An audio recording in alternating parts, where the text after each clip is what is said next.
Hi hello welcome back to our channel. Annayya ಧಾರಾವಾಹಿಯಲ್ಲಿ ಇಂದಿನ ಸಂಚಿಕೆಯಲ್ಲಿ ಏನಾಗುತ್ತೆ ನೋಡೋಣ ಬನ್ನಿ. ಶುರುವಿನಲ್ಲಿ ರಾಣಿ, ರತ್ನ, ರಮ್ಯಾ 3 ಜನ ಕೂಡ ಕೂತಿರ್ತಾರೆ.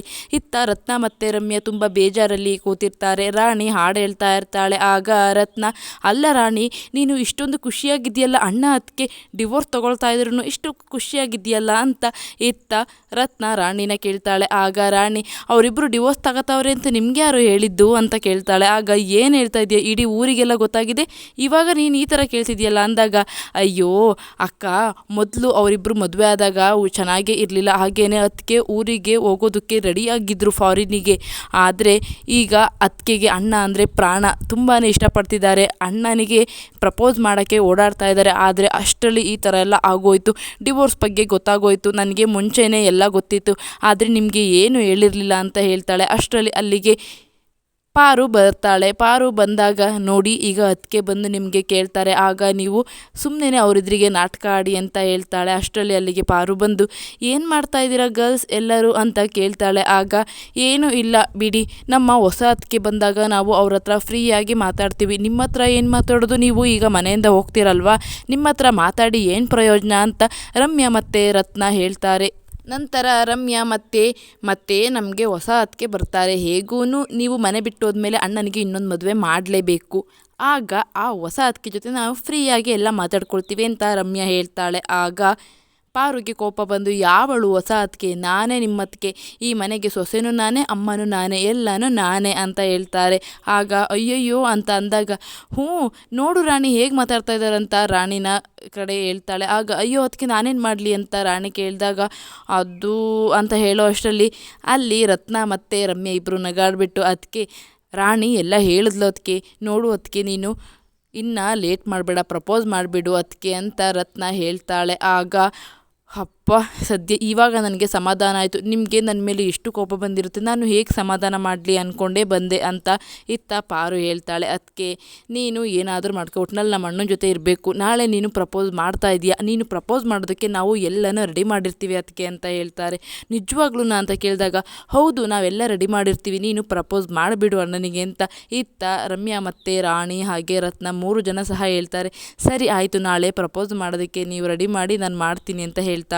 ಈ ಕಡೆ ರಮ್ಯಾ, ರಾಣಿ, ರತ್ನ ನಾಳೆ ಎಲ್ಲ ಪ್ರಪೋಸ್ ಮಾಡೋದಕ್ಕೆ ರೆಡಿ ಮಾಡ್ತಾರೆ. ಅಷ್ಟರಲ್ಲಿ ಇಲ್ಲಿ ವೀರಭದ್ರನ ಮನೆಯಲ್ಲಿ ಅವನಿಗೆ ಎಷ್ಟು ಧೈರ್ಯ ಇದ್ದರೆ ನನ್ನ ಎದುರಿಗೆ ತಿರುಗಿ ಮಾತಾಡ್ತಾನೆ ಅಂತ ವೀರಭದ್ರ ಪರಶುಗೆ ಹೇಳ್ತಿರ್ತಾನೆ. ಆಗ ಪರಶು, ಹೌದು ಅಪ್ಪ, ಇವನನ್ನು ಸಾಮಾನ್ಯ ಅಂತ ಅಂದ್ಕೊಂಡ್ವಿ, ಆದರೆ ಇವನು ಅಸಾಮಾನ್ಯ ಅಂತ ಹೇಳ್ತಾ ಇರ್ತಾರೆ. ಅಷ್ಟರಲ್ಲಿ ಅಲ್ಲಿಗೆ ವೀರಭದ್ರನ ಹೆಂಡತಿಯರು ಬರ್ತಾರೆ. ವೀರಭದ್ರನ ಹೆಂಡತಿ ಬಂದುಬಿಟ್ಟು, ರೀ ನೀವೇನೋ ಕೇಳಿದ್ರಲ್ಲ, ಅದನ್ನು ತೊಗೊಂಡು ಬಂದಿದ್ದೀನಿ ತಗೊಳ್ಳಿ ಅಂತ ಹೇಳ್ತಾಳೆ. ಆಗ ಏನು ಅಂತ ತೆಗೆದು ನೋಡಿದಾಗ ಅದರಲ್ಲಿ ರೇಸರ್ ಇರುತ್ತೆ.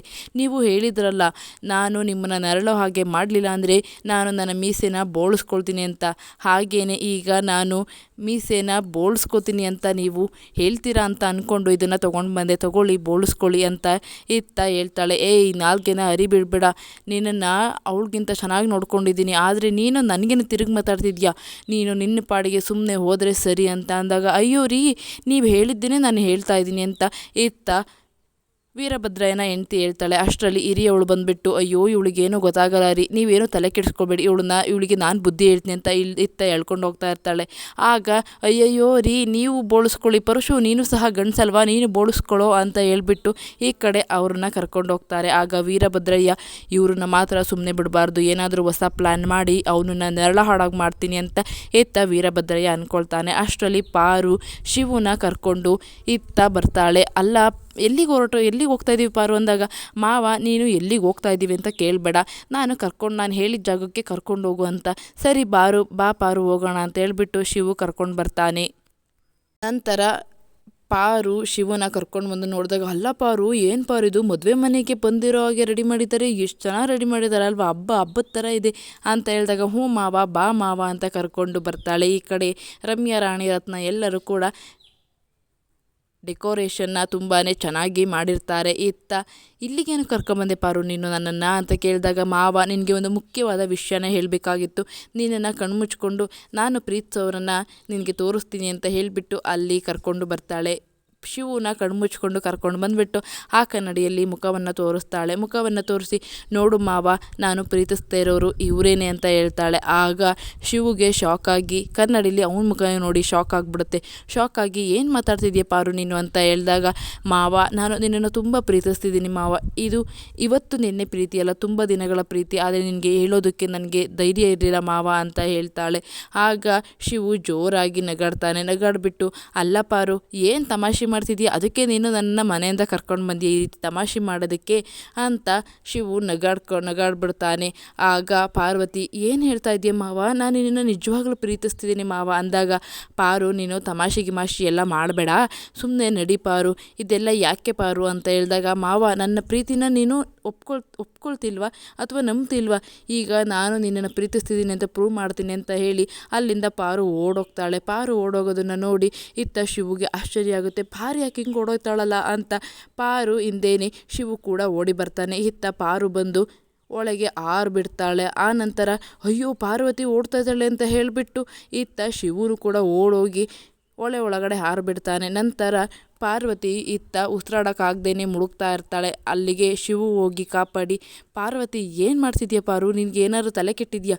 ಯಾಕೆ ಈ ಥರ ಎಲ್ಲ ಆಡ್ತಿದ್ಯಾ? ಇಷ್ಟು ದಿನ ಚೆನ್ನಾಗೇ ಇದ್ದೆ ತಾನೆ, ಈಗೇನಾಯಿತು ನಿನಗೆ ಅಂತ ಈ ಕಡೆ ಪಾರ್ವತಿನ ಶಿವು ಕೇಳ್ತಾನೆ. ಆಗ ಪಾರು, ನನಗೆ ಪ್ರೀತಿಯಾಗಿದೆ ಮಾವ, ನೀನು ನನ್ನನ್ನು ಒಪ್ಕೊಳ್ತಿಲ್ಲ, ನಾನು ಯಾವುದೇ ರೀತಿ ತಮಾಷೆ ಮಾಡ್ತಿಲ್ಲ ಮಾವ, ನನಗೆ ನೀನು ಬೇಕು, ಹಾಗೆ ನಿನ್ನ ಮನೆ ಬೇಕು, ನಿನ್ನ ತಂಗಿಯರು ಬೇಕು, ಎಲ್ಲರೂ ಬೇಕು ಮಾವ, ನಾನು ನಿನ್ನನ್ನು ನಿಜವಾಗ್ಲೂ ಪ್ರೀತಿಸ್ತಾ ಇದ್ದೀನಿ ಮಾವ, ನಾನು ತಮಾಷೆ ಮಾಡ್ತಾಯಿಲ್ಲ ಮಾವ, ನನ್ನ ಮಾತನ್ನು ನಂಬು ಅಂತ ಈ ಕಡೆ ಕೆರೆಗೆ ಬಿದ್ದು ಪಾರ್ವತಿ ಹೇಳೇ ಬಿಡ್ತಾಳೆ. ಆಗ ಶಿವುಗೆ ಆಶ್ಚರ್ಯ ಆಗಿ, ಏನು ಮಾತಾಡ್ತಾ ಇದೆಯಾ ಅಂತ ನಿನಗೆ ಗೊತ್ತಾ ಪಾರು ಅಂತ ಹೇಳಿದಾಗ, ಹೌದು ಶಿವ ಮಾವ, ನನಗೆ ಗೊತ್ತು, ನಾನು ನಿನ್ನ ತುಂಬಾ ಪ್ರೀತಿಸ್ತಿದ್ದೀನಿ, ಐ ಲವ್ ಯು ಶಿವ ಮಾವ ಅಂತ ಜೋರಾಗಿ ಕಿರ್ಚ್ಕೊಳ್ತಾಳೆ.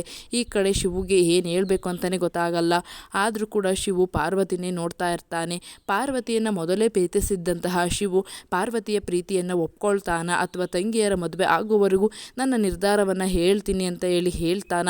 ವೀರಭದ್ರಯ್ಯ ಹೊಸ ಪ್ಲ್ಯಾನನ್ನು ಏನು ಮಾಡಿದ್ದಾನೆ, ವೀರಭದ್ರಯ್ಯನ ಪ್ಲ್ಯಾನಲ್ಲಿ ಪಾರ್ವತಿನ ಮುಗಿಸೋದು ಆಗಿರುತ್ತೆ, ಪಾರ್ವತಿನ ಕೊಲೆ ಮಾಡುವಂತಹ ಪ್ಲ್ಯಾನನ್ನು ವೀರಭದ್ರಯ್ಯ ಮಾಡ್ತಾ ಇದ್ದಾನೆ ಅಂತಕ್ಕಂಥದ್ದನ್ನು, ಹಾಗೆಯೇ ಶಿವು ಪಾರ್ವತಿ ಪ್ರೀತಿನ ಒಪ್ಕೊಳ್ತಾನ ಅಂತಕ್ಕಂಥದ್ದನ್ನು ಮುಂದಿನ ಸಂಚಿಕೆಯಲ್ಲಿ ನಿಮಗೆ ತಿಳಿಸ್ಕೊಡ್ತೀನಿ ಅಂತ ಇದಿಷ್ಟು ಸೋಮವಾರದ ಸಂಚಿಕೆ ಅಂತ ಹೇಳ್ತಾ ಈ ಒಂದು ವಿಡಿಯೋವನ್ನು ಮುಗಿಸ್ತಾ ಇದ್ದೀನಿ ಫ್ರೆಂಡ್ಸ್.